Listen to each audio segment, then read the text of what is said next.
Hey there folks, this is Josh, Stoney Ridge Farmer. Welcome back to another beautiful day here on the farm. We're getting ready to move our meat birds. These are our Cornish cross meat birds. They are ready to move. There's a lot of manure right here. This is the first 2 days. Second 2 days, lots of manure. So we're gonna have to start moving these birds every single day now. We're gonna go ahead and I'll show you a little bit of the science behind moving our pastured meat birds.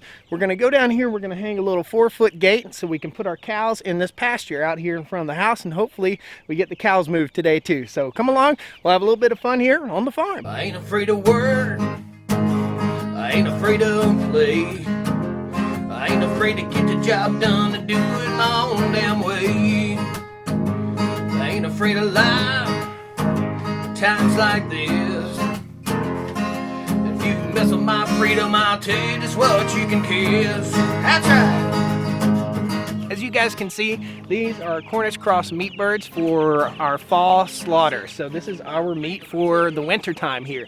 So we're gonna take this mobile coop. I've got a rope attached to it. It's all PVC construction with a tin roof. We're gonna pull it forward just a little bit.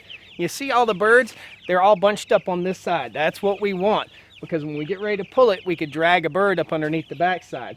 What we do is typically run the feeder completely out of food before we move them, and they'll follow the feeder. They'll follow me because they know I'm the guy with the food. So let's get them moved over and we'll drop the feeder in.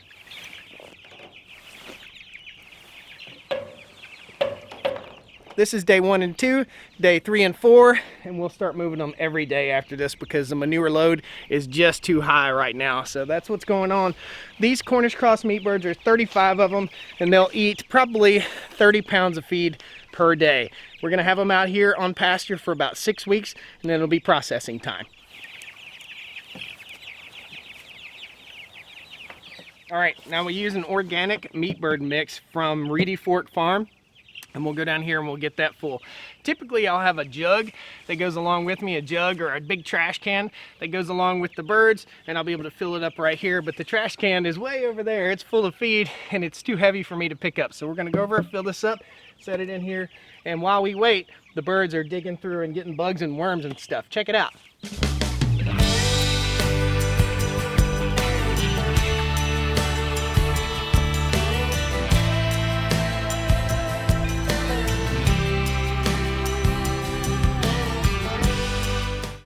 Set our feeder over in here, and these guys will start chowing down. They are hungry. Look at them. So this is our pastured poultry setup. Again, we move this every single day. My goal here on the farm is to have about 20 of these running all the time, and each one will have 35 to 40 birds in it, and we will graze them basically across the entire farm. Then we have to worry about predators, so we'll probably have a livestock guardian dog by the time we're moving our birds throughout the farm like this. But man, what a great way to raise your chickens. They taste better, the meat tastes better, they get to run, they get new ground every day.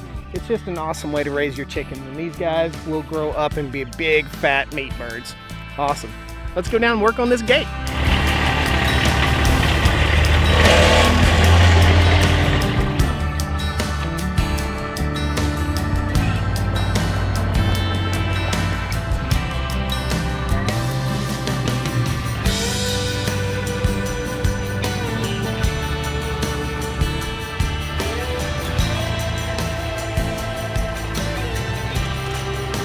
All right guys, so when we're putting up our fence right here, I wanted to have a walk-in gate access right down here by our main gate to the farm. And this is a Tartar Farm and Ranch, what do you call this? Mesh style gate.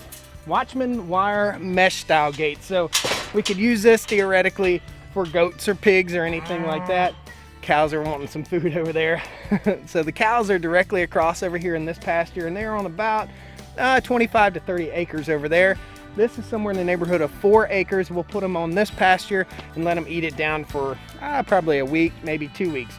We've got 15 more cows coming, and what I want to do is introduce these cows into this pasture, and in about a week, maybe 2 weeks, we'll move these cows up with the new cows, which will be back behind the house where we've got plenty of stockpiled forage, and that'll give this field an opportunity to recover.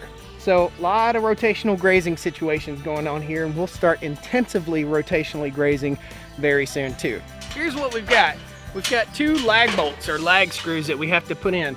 We want to make sure that one lag bolt, the top one, is facing down and the bottom one is facing up. So the first thing we'll do is kind of situate this gate, make sure that it's not going to drag the ground, and get her about right there, and we'll decide where we're going to put our holes in our posts. We're going to put them basically right on the edge here, the appropriate spot to be squared up with this fence post. And this is a different style fence than this right here. So we've got a 4-board wooden fence, Kentucky 4-board, versus pipe fence with tornado wire right here. And we'll show you both types of fence that we're working with. But in case you're new to the farm and you haven't seen all this fencing, we've been putting up a ton of fencing here on the farm. So right now I can pretty much tell where my gate needs to be. I'm just going to take the tip of this and kind of mark where I want my hole.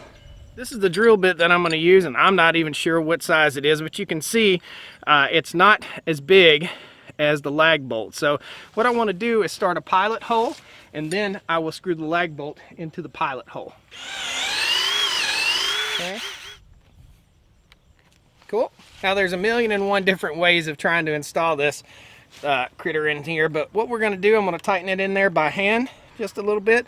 Then I'm going to take an adjustable wrench. I'm just going to take the little circle part of the adjustable wrench, put it in there, and start screwing the lag bolt in. Very simple. Cows are grumpy. I hear them over there.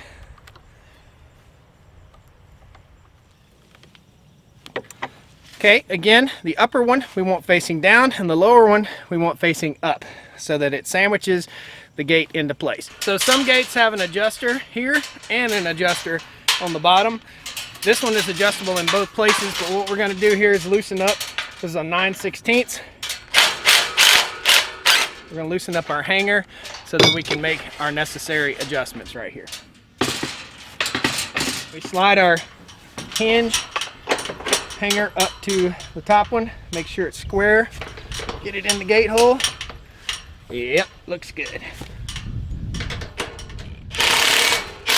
Around the post we go. We're going to go into this little lock, and we're actually going to drop the gate chain down in behind this other chain, so when they pull up on it, it doesn't come loose. That there is a 5-minute gate install. Let's go check on the cows and see if we can talk them into moving over here. Fingers crossed.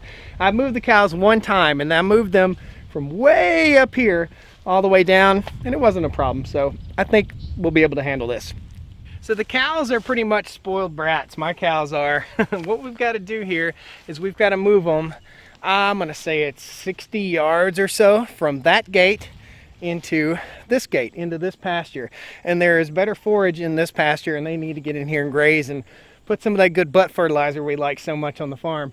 So we're going to open this gate right here, and we're going to run polyelectric wire. We've got some step-in posts over here. We're going to run some polyelectric straight down through here. The cows won't go that way when I open that gate.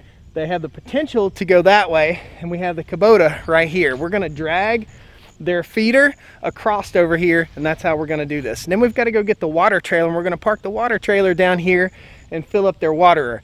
Next week I have Seth from Land to House, and we've got a pond right here, and we're going to set up a ram pump so that we can continuously water our cattle over here on this pasture. Cool. Girl. Woo, girl. These are the step-in posts that we're using. They're a strain right step-in post. I'll post links down in the video description. Not sure the exact part number, but they're strain right, and you just basically step them in. We're going to step in post right down through here too. We'll tie off to the other fence, and we'll just run some wire across. Hopefully, fingers crossed, we can get the donkey to come too. So we got 2 donkeys and 10 cows.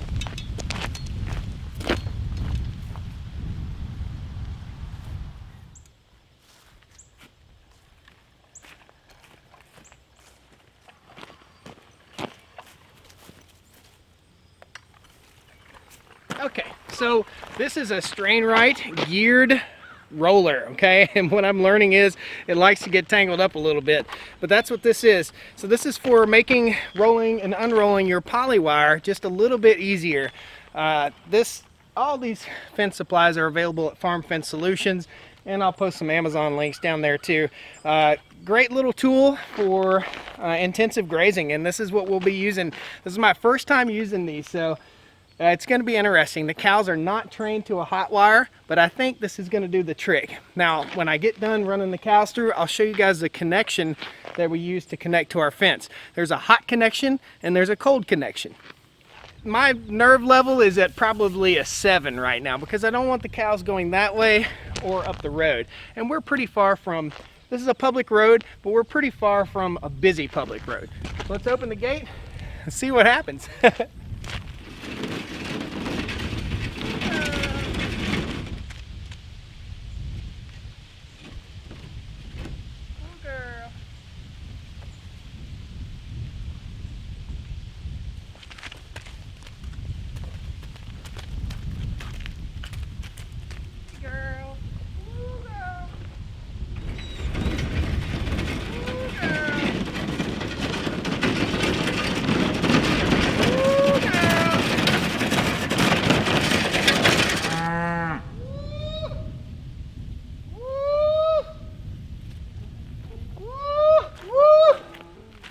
The donkey is the biggest problem, blocking the way. Woo!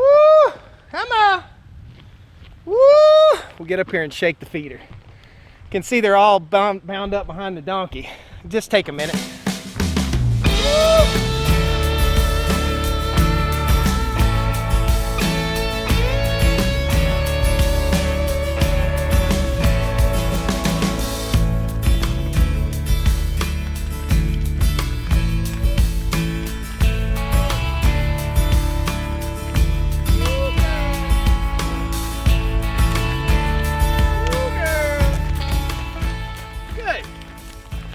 Well, that worked great. The cows are in, but the donkeys are meandering slowly down the lane. Come on, girls. I'm gonna have to get in behind the donkeys and kind of push them a little bit, I think.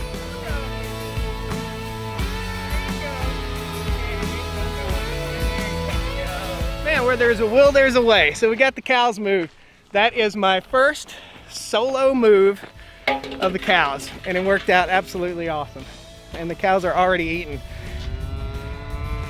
Baby cow's a little upset. That's awesome. So totally worked, guys. Super excited. That should make the next transition a lot easier. And as we start intensive grazing these cattle, they're gonna learn that poly rope is something to avoid, and I think they'll just go right to the next pasture. So that was awesome. That worked out great. Rad. So here's how the reel works. I just roll up the line on it.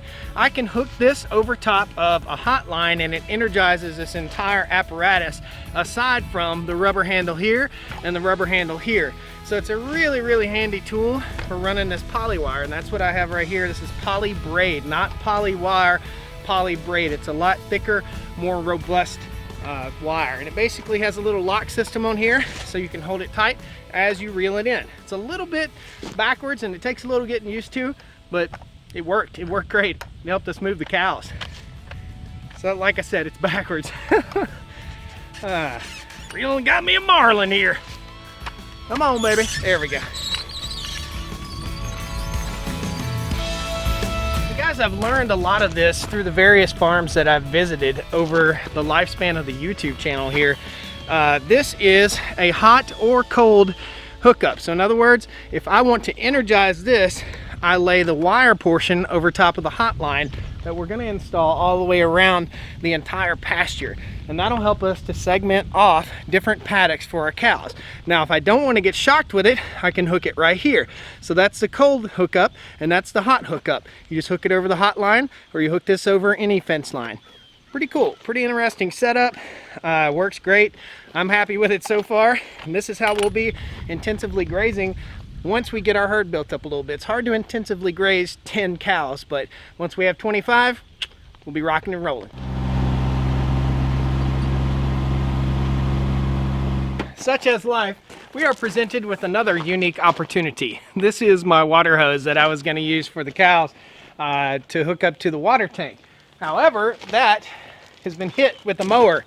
I had some help out here on the farm clearing out all the debris in the way of the mowing path, and we missed a water hose. We as in my help. That's just the way it goes sometimes. So this is a heavy duty water hose. I believe it's a hot water hose. And what I'm doing right now is just kind of cleaning the end of it, and we're going to replace this end. I've got a repair kit, guys, and I don't know if you have this issue on your place very often, but I have it a whole lot. Things get tore up, things get broke, and rather than go and buy another $40 water hose, I'm just going to repair this one right here. I'm going to put a male end on it. The female end is intact, so I got to clean it up good, then we'll cut it off. This is a tough hose right here, man. So we'll take that, cut it off as straight as we possibly can, which is not very straight. Gosh, man, I butchered that job. Butcher's worst enemy. What's a butcher's worst enemy? A dull knife. Rusty blade. No good. Okay, so we'll take this guy, and this is a little compression clamp. And this is for a water hose, and we'll slide the compression clamp over top. I've used this before, and I'll post a link to this kit. There's a kit that has all sorts of water hose repair stuff. Slide this guy. First slide that guy on. Maybe. This is a heavy duty water hose. There we go. Slide him on. Okay. Then slip our little fitting down into the water hose. It's going to be a tight fit. It should be a tight fit. Smack it in there good. All the way up against, just like that. Got a flat tip. Nope. Got a Phillips head screwdriver.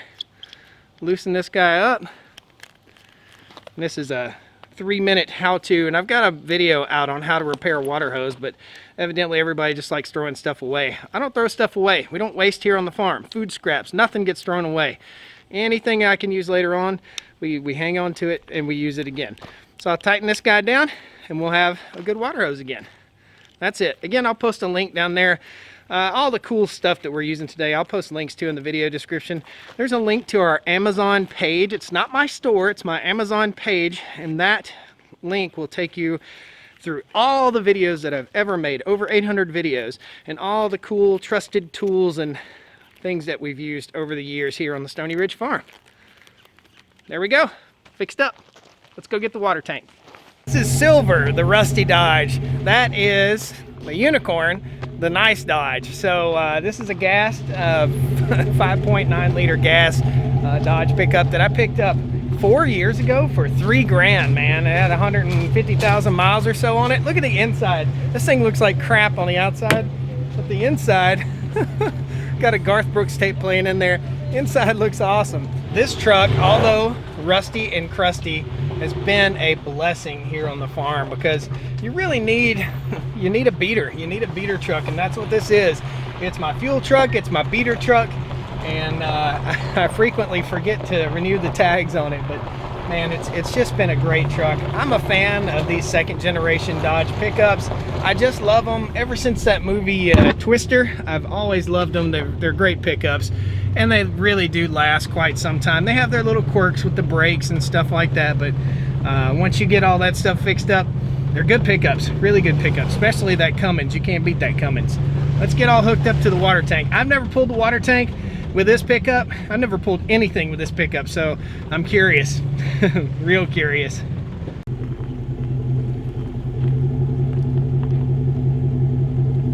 Whoa, like this far, man. Nice. That's a good thing about having a lot of the same trucks, is that everything matches up. So you get used to backing up the same pickup, whether you got 4 of them or not. It all works out. It always works out good. There we go.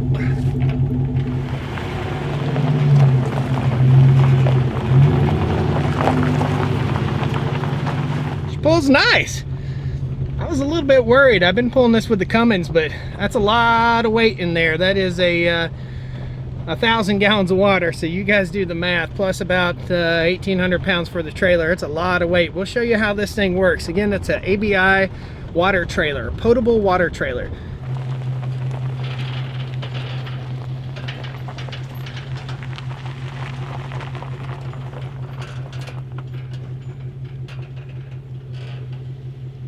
It's raining.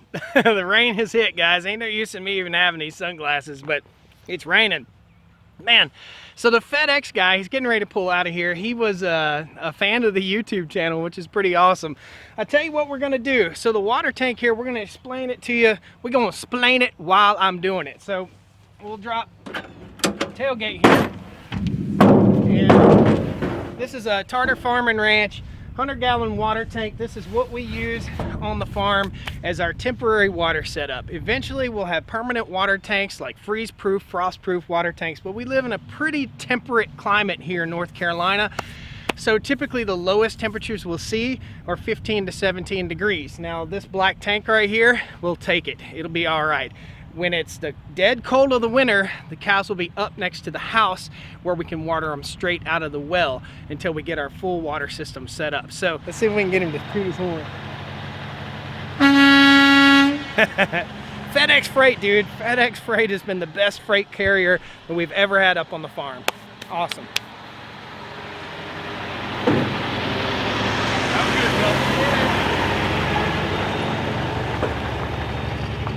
Okay. So what we're installing is a Dare float valve. This Dare float valve is a metal float valve.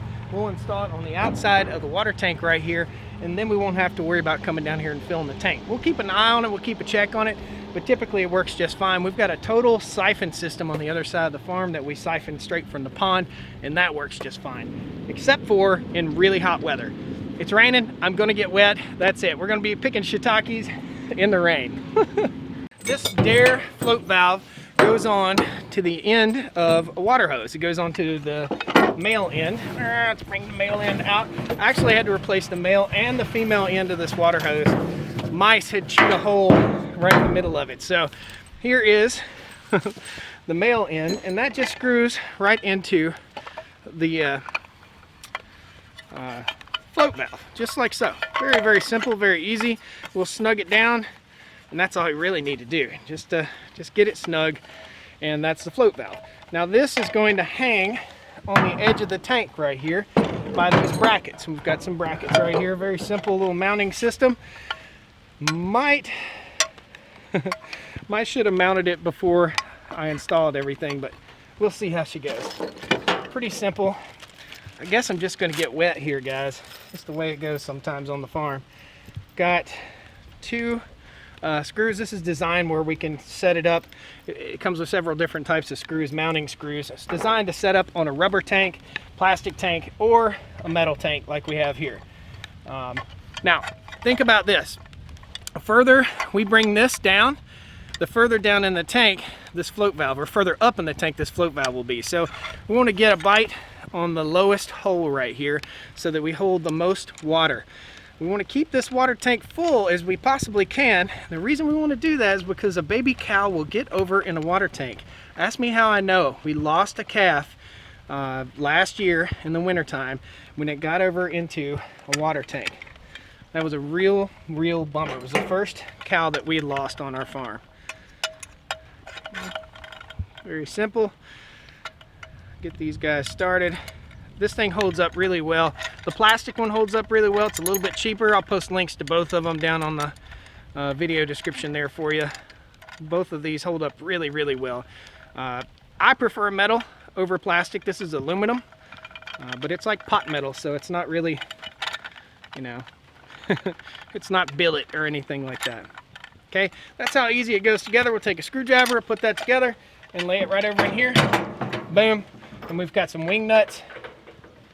They'll go right in there, and those wing nuts will hold it in place and sturdy on the water tank. Sometimes I'll loop this over top of one of the line wires on the fence so that it doesn't accidentally get tipped over, but I don't think we're going to do that this time. So we'll just get to tightening. Real quick tour of the ABI water trailer. We're going to do this full-on Tool Tuesday review on this critter pretty soon, but back here is the spray bar, and that's for wetting down gravel or dirt or whatever, or watering new grass seed. You could use it for pretty much anything. 1,000-gallon potable water tank. Again, I'll post a link down to ABI. This is the water trailer. It has 1,000 gallons of water in it right now. There's a valve down here, and I have to get an adapter. There's a valve down here that I can hook my water hose to that'll allow gravity to feed this water into the stock tank.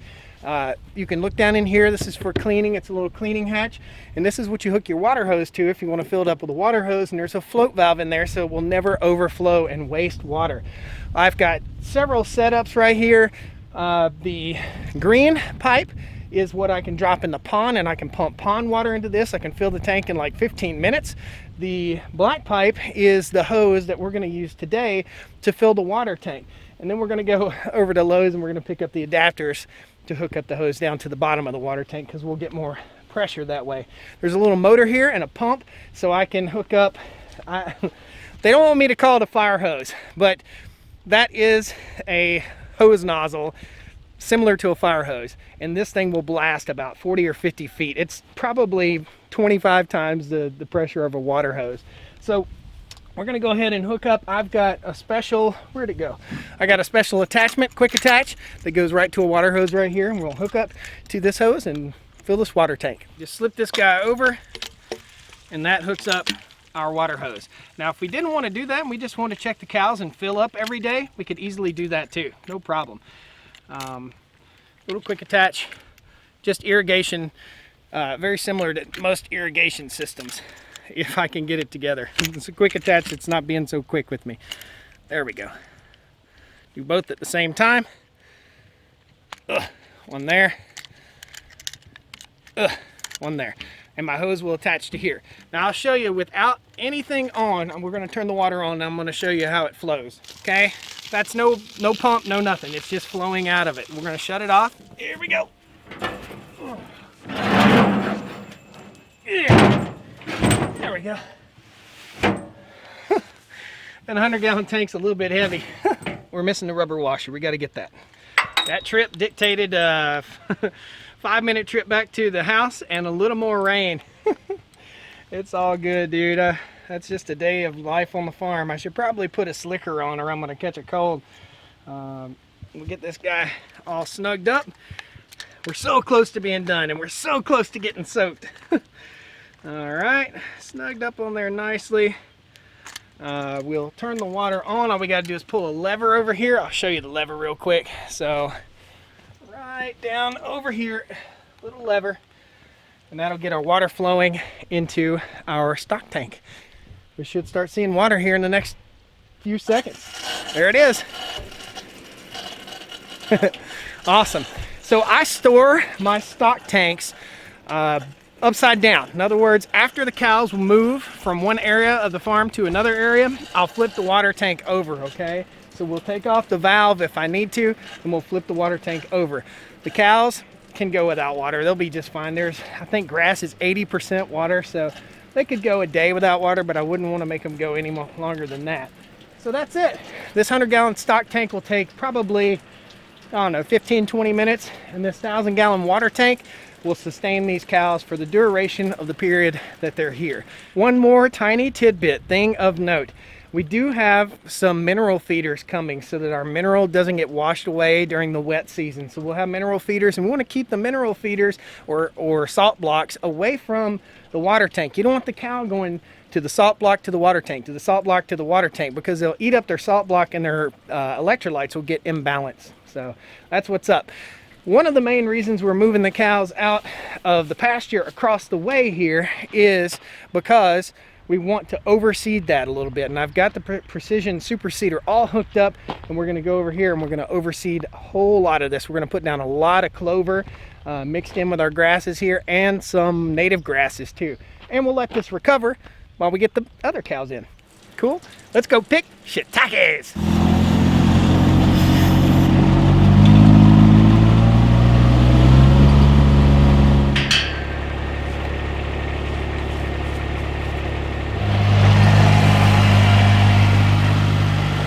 Every gate on the farm stays closed most all the time and is locked. We don't want people going into our pastures and cutting donuts and stuff like that, so everything is locked. I use combination locks so that I don't have to tote around a big old wad of keys like Grandpa. Let's go down here. We're heading to the waterfall area. We are just a little bit west of the house. Just scared up a bunch of wild turkeys down here. This place is really cool, man. This is where we're gonna build the farm stay cabin, right there. We have a little waterfall area down here, and it stays very moist, very humid down here. I almost missed these shiitakes, but I came down yesterday on my mountain bike, just getting a little exercise, and found that the shiitakes, and that's the shiitake mushroom log pile. But I want to show you the waterfall first here, guys. So this is the Stoney Ridge Falls right here. Beautiful, beautiful place. Great place to hang out. I love coming down here at night with a spotlight and go walk in the creek and seeing all the critters that we see. But our cabin, potentially my house, my permanent house, may be on this knoll overlooking this waterfall. How awesome would that be to leave your windows open and hear that waterfall all night long, every night? That'd be so cool. So here are the shiitakes, and we're gonna set the tripod up and show you guys. There's some nice shiitakes right in there. Look at that dummy using a transmission fluid bucket. This is a high guard bucket, and I clean it thoroughly with soap and water. Let it soak for days in soap and water. These are our shiitake mushrooms, guys, and I was so nervous about doing this. If you're not interested in this, then just, you can click off the video, but I was so nervous about eating these shiitakes. This is a shiitake, white underneath right there, and we planted these. I'll post a link to the end, at the end of this video, to my planting the shiitake mushrooms video. I've done 2 videos about planting shiitakes. That's a shiitake. They taste like steak. They are absolutely delicious. So we'll take them off of this pile, and I've got several more down here. Let me move this log pile around a little bit. Man, look at that.